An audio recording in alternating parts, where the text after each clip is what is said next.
오늘은 제자들에게 나타나신 예수님이란 제목으로 함께 말씀을 나누고자 합니다. 부활하신 예수 그리스도께서는 제자들에게 나타나셔서 귀한 사명을 맡겨주셨습니다. 그래서 오늘 말씀을 통해 예수님의 제자로 부름받은 우리에게 주신 사명이 무엇인지 함께 깨닫는 저와 성도님들 되시기를 주님의 이름으로 바라겠습니다. 그리고 본문 19절 말씀 봅니다. 이날 곧 안식 후 첫날 저녁 때에 제자들이 유대인들을 두려워하여 모인 곳의 문들을 닫았더니 예수께서 오사 가운데 서서 이르시되 너희에게 평강이 있을지어다. 아멘. 자, 이 날은 곧 언제입니까? 바로 예수님께서 부활하신 날, 바로 그 주일 저녁을 가리킵니다. 주일 아침 일찍 막달라 마리아가 예수님의 무덤에 찾아갔지만 비어있는 것을 발견하고 또 부활하신 주님을 만나게 됩니다. 그리고 동일한 그날 저녁 때, 주일 저녁에 제자들에게 예수님이 나타나셨습니다. 그런데 제자들은 지금 어떠한 상황에 있습니까? 유대인들을 두려워하여 문을 다 잠그고 안에 모여 있습니다. 제자들이 두려워했던 유대인들은 누구입니까? 예수님께 적대감을 품고 있던 유대 당국자들을 가리킵니다. 제자들은 이제 자신들이 따르던 예수님이 십자가에서 죽으시자 자신들의 신변에 대해서도 두려워하며 염려했던 것입니다. 그런데 바로 그때 예수님께서 제자들 가운데 나타나십니다. 여기서 우리가 알 수 있는 것은 부활하신 예수 그리스도께서는 그냥 영적으로만 부활하신 것이 아니라 육체를 가지고 부활하셨다는 것을 우리가 보게 됩니다. 분명히 제자들이 모인 곳에 문들이 다 잠겨 있고 닫혀 있습니다. 그런데 예수님께서는 제자들 가운데 서서 말씀하십니다. 이것을 통해 부활하신 예수님의 육체는 지금 우리 인간의 몸과는 다르다는 것을 알 수 있습니다. 신약성경 고린도전서 15장 44절에 보면 육의 몸으로 심고 신령한 몸으로 다시 살아나나니 육의 몸이 있은즉 또 영의 몸도 있느니라고 말씀합니다. 예수님께서는 분명 육체로 부활하셨습니다. 그런데 부활하신 그 몸은 신령한 몸입니다. 예수 그리스도를 믿는 우리 성도가 죽게 되면 우리의 영혼은 즉시 하늘나라로 가게 됩니다. 그리고 우리의 육신은 흙에서 왔기에 다시 흙으로 돌아갑니다. 예수님께서 다시 오실 때 우리의 영혼과 육체가 결합되어 영원한 하나님 나라에서 살게 되는 것입니다. 그때 우리의 부활한 몸도 지금 예수님처럼 신령한 몸으로 부활하게 됩니다. 우리는 사도신경을 통해 몸이 다시 사는 것과 영원히 사는 것을 믿는다고 신앙 고백을 하고 있습니다. 그렇다면 이렇게 육체를 가지고 신령한 몸으로 부활하신 예수님께서 제자들 가운데 서서 어떻게 말씀하십니까? 너희에게 평강이 있을지어다 라고 말씀하십니다. 이 평강을 우리가 잘 아는 히브리어로 샬롬이라고 합니다. 그런데 이 평안은 세상이 줄 수 없는 평안입니다. 오직 예수 그리스도만이 주실 수 있는 평안입니다. 예수님께서는 세상이 줄 수 없는 오직 예수님만이 주실 수 있는 평안을 지금 제자들에게 주고 계십니다. 오늘 본문과 또 이후에 21절 또 26절에 가서도 두 번이나 더 반복해서 강조합니다. 너희에게 평강이 있을지어다. 이 평안은 또 무엇을 가리킵니까? 본래 하나님과 원수되었던 우리가 하나님과 다시 화목하게 되는 것을 가리킵니다. 예수님께서 이 땅에 오셔서 십자가에서 죽으심으로 하나님과 원수되었던 우리가 다시 관계가 회복되고 하나님과 화목하게 된 것입니다. 예수 그리스도께서는 하나님과 원수되었던 우리를 다시 화목하게 해주셨습니다. 신약성경 로마서 5장 10절에 보면 곧 우리가 원수되었을 때에 그의 아들의 죽으심으로 말미암아 하나님과 화목하게 되었은즉 화목하게 된 자로서는 더 그의 살아나심으로 말미암아 구원을 받을 것이니라고 말씀합니다. 예수 그리스도를 통해 하나님과 원수되었던 하나님과의 관계가 끊어졌던 우리가 다시 관계가 회복된 것입니다. 우리 죄를 위해 십자가에서 죽으신 예수 그리스도께서는 사망 권세 이기시고 부활하셔서 우리에게 참 평안을 주셨습니다. 그렇다면 지금 나를 두렵게 만드는, 우리를 두렵게 만드는 것은 무엇입니까? 내 마음의 문을 닫고 내 마음을 지금 잠그게 만드는 것은 무엇인지요? 오직 예수 그리스도 안에서 세상이 줄 수 없는 참된 평강을 누리는 저와 성도님들 되시기를 주님의 이름으로 바라겠습니다. 본문 20절 봅니다. 이 말씀을 하시고 손과 옆구리를 보이시니 제자들이 주를 보고 기뻐하더라. 아멘. 오늘 본문과 병행 구절인 누가복음 24장 39절에 보면 내 손과 발을 보고 나인 줄 알라. 또 나를 만져보라. 영은 살과 뼈가 없으되 너희 보는 바와 같이 나는 있느니라 하고 말씀하십니다. 자, 이 두 구절을 종합해 보면 예수님께서는 제자들에게 손과 발, 옆구리 모두를 보여주셨구나 이렇게 알 수 있습니다. 그런데 요한복음 19장 34절에 보면 그중 한 군인이 창으로 옆구리를 찌르니 곧 피와 물이 나왔다고 말씀합니다. 이것은 이제 요한복음에만 기록된 장면인데, 요한은 특별히 예수님께서 십자가를 지실 때 그 십자가형을 집행하던 군병이 예수님의 옆구리를 창으로 찔렀다고 기록합니다. 이것을 통해 예수님께서 실제로 죽으셨다는 것이 증명됩니다. 당시 초대교회 이단들 중에는 예수님이 실제로 죽으신 것이 아니라 그냥 잠깐 기절했다가 살아났다, 이렇게 잘못된 주장도 있었습니다. 하지만 옆구리를 창으로 찔러서 피와 물이 나왔다는 것은 확실히 예수님께서 죽으셨다는 것을 보여줍니다. 그리고 예수님께서 다시 살아나신 이 부활 역시 영으로만 부활한 것이 아니라 육체로도 부활하셨음을 증명합니다. 옆구리의 창자국이 예수님의 부활하신 몸 그대로 있었다는 것, 예수님의 육체의 부활을 증거합니다. 그러한 예수님의 모습을 본 제자들의 반응이 어떠합니까?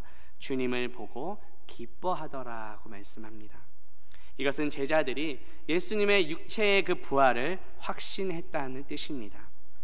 이것은 예수님께서 이전에 하셨던 그 말씀을 그대로 성취하신 것입니다. 예수님께서 어떤 말씀을 하셨습니까? 요한복음 16장 20절에 보면 내가 진실로 진실로 너희에게 이르노니 너희는 곡하고 애통하겠으나 세상은 기뻐하리라. 너희는 근심하겠으나 너희 근심이 도리어 기쁨이 되리라 하고 말씀하셨습니다. 예수님께서는 부활하셔서 지금 근심하고 있는 제자들을, 그 제자들의 근심을 기쁨으로 바꿔주셨습니다. 우리 삶 가운데 있는 근심거리는 무엇입니까? 우리는 무엇을 통해 참된 기쁨을 얻고 있습니까? 오직 예수 그리스도 안에서 우리의 근심이 기쁨으로 바뀌는 것을 경험하는 저와 성도님들 되시기를 주님의 이름으로 바라겠습니다. 본문 21절 봅니다. 예수께서 또 이르시되 너희에게 평강이 있을지어다. 아버지께서 나를 보내신 것 같이 나도 너희를 보내노라. 아멘. 예수님께서는 한 번 더 제자들에게 평강이 있을지어다 라고 말씀하십니다. 이렇게 평강을 선포하신 다음 이제 제자들에게 사명을 맡기십니다. 제자들을 보내십니다. 제자들을 보내시는 분이 누구십니까? 예수님이십니다. 그런데 그 예수님을 보내신 분은 누구십니까? 바로 하나님 아버지이십니다. 예수님께서는 하나님 아버지께서 자신을 보내신 것 같이 제자들을 보내고 계십니다. 예수님께서는 우리 모두를 주님의 제자로 불러주셨습니다. 따라서 우리 모두는 예수님의 보내심을 받은 자들입니다. 이것이 바로 예수님께서 우리에게 맡기신 사명입니다. 그렇다면 우리는 어디로 보냄받은 자들입니까? 이 세상으로, 또 믿지 않는 가족들과 이웃들에게 보냄받은 자들입니다. 우리에게는 믿지 않는 가족들과 이웃들이 우리를 보내신 예수 그리스도를 믿도록 할 책임이 있습니다. 물론 이것은 우리의 힘과 능력만으로는 불가능합니다. 그렇기 때문에 예수님께서는 이 사명을 맡기시기 전에, 제자들을 보내시기 전에 한 번 더 평강을 선포하십니다. 우리에게 주신 그 주님의 평강을 누리며 또 그 주님의 평안을 전하며 살아가는 저와 성도님들 되시기를 주님의 이름으로 바라겠습니다. 본문 22절 봅니다. 이 말씀을 하시고 그들을 향하사 숨을 내쉬며 이르시되 성령을 받으라. 아멘. 자, 예수님께서 숨을 내쉰다라는 표현이 신약 성경에서는 오늘 본문에만 등장합니다. 그런데 우리가 구약 성경에 보면 오늘 본문과 비슷한 표현이 두 군데 더 등장합니다. 먼저 창세기 2장 7절에 보면 여호와 하나님이 땅의 흙으로 사람을 지으시고 생기를 그 코에 불어넣으시니 사람이 생명이 되니라고 말씀합니다. 하나님께서 흙으로 사람을 지으시고 그 코에 생기를 불어넣으셨습니다. 그때 사람이 생명이 되었습니다. 하나님의 영, 즉 성령이 우리 안에 거하게 된 것입니다. 또 한 곳 봅니다. 에스겔서 37장 9절에 보면 인자야 너는 생기를 향하여 대언하라. 주 여호와께서 이같이 말씀하시기를 생기야 사방에서부터 와서 이 죽음을 당한 자에게 불어서 살아나게 하라고 말씀합니다. 생기가 불자 마른 뼈가 살아나게 됩니다.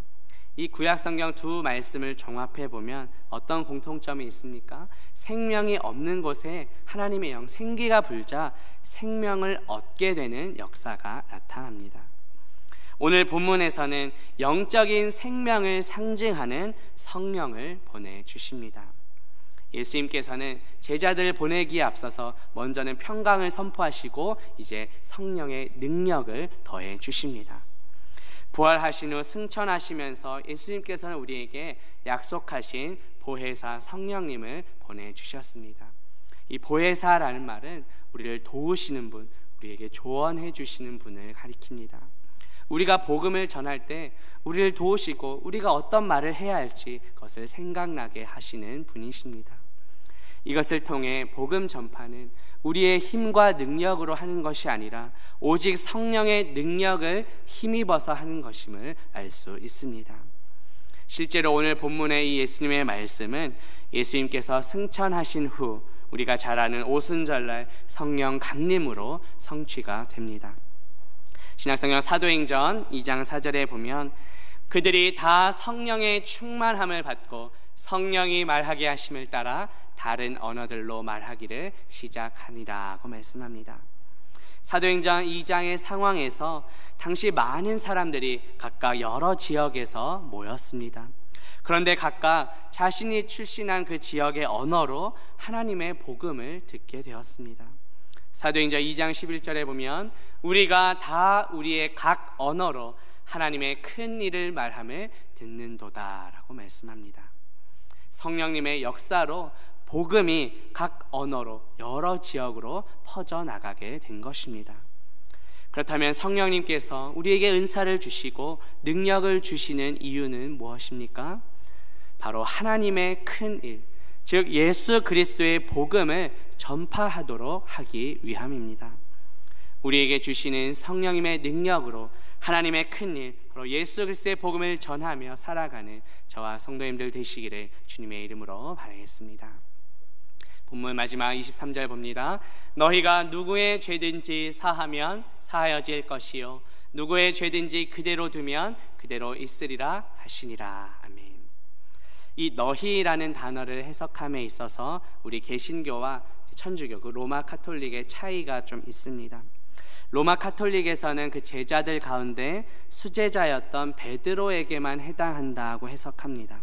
그래서 베드로의 뒤를 잇는 교황에게 죄를 사하는 권세가 있다고 그들은 주장합니다. 그래서 천주교는 고해성사를 통해 마치 사람인 신부가 죄를 사해주는 것처럼 하고 있습니다. 하지만 결코 인간이 인간의 죄를 사할 권세가 없습니다.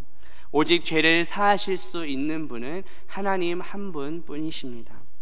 그래서 오늘 말씀에서 이 너희는 베드로 한 사람을 가리키는 것이 아니라 제자들 모두를 가리킵니다. 따라서 오늘날 예수님의 제자로 부름받은 우리 모두를 가리킵니다. 그렇다면 오늘 말씀을 우리 각자에게 어떻게 적용해 볼 수 있을까요? 물론 인간인 우리에게는 다른 사람의 죄를 사할 권세가 없습니다. 오직 예수 그리스도께서 십자가에서 죽으심으로 우리 모두의 죄를 사해 주셨습니다. 그렇다면 우리의 역할은 무엇일까요? 우리는 우리의 죄를 사해 주신 그 예수 그리스도를 전하고 예수 그리스도께서 우리의 죄를 사해 주셨음을 선포하는 것입니다. 우리는 단지 예수님께 보냄받은 제자로서 선포할 뿐입니다. 실제로 우리의 죄를 용서해 주시는 분은 오직 하나님 한 분뿐이십니다. 하나님 아버지께 보냄받은 예수 그리스도께서 십자가에서 죽으심으로 우리의 죄를 사해 주셨습니다. 이 놀라운 복음을 담대히 선포하는 저와 성도님들 되시기를 주님의 이름으로 바라겠습니다. 말씀을 맺으려 합니다. 오늘 말씀을 통해 부활하신 예수님께서 제자들에게 나타나셔서 사명을 맡겨주신 것을 살펴보았습니다. 예수님께서는 영으로만이 아니라 육체로도 부활하셨습니다. 그리고 제자들에게 세상이 줄 수 없는 평안을 주셨습니다. 평안과 더불어 성령의 능력도 더해 주셨습니다. 예수님께서 평강과 성령의 능력을 주신 이유는 바로 복음을 전하도록 하기 위함입니다. 예수님의 제자로 부름받은 우리는 우리의 죄를 사해 주신 예수 그리스도를 담대히 선포해야 합니다. 우리가 나아가야 할 곳은 어디입니까? 우리가 예수님께 보냄받은 곳은 어디입니까? 예수님께서 보내시는 그곳에서 담대히 예수 그리스도의 복음을 전파하는 저와 성도님들 되시기를 주님의 이름으로 바라겠습니다. 함께 기도합니다. 하나님 아버지, 오늘 말씀을 통해 부활하신 예수님께서 제자들에게 나타나셔서 사명을 맡기시는 장면을 살펴보게 하시니 감사합니다. 우리에게 평강과 성령의 능력을 주신 이유는 바로 복음을 전하도록 하기 위함인 줄 믿습니다. 우리의 죄를 사해 주신 예수님 감사합니다. 우리를 보내시는 그곳에서 담대히 예수 그리스도를 전하는 우리 모두가 되게 하옵소서. 예수 그리스도의 이름으로 기도합니다. 아멘.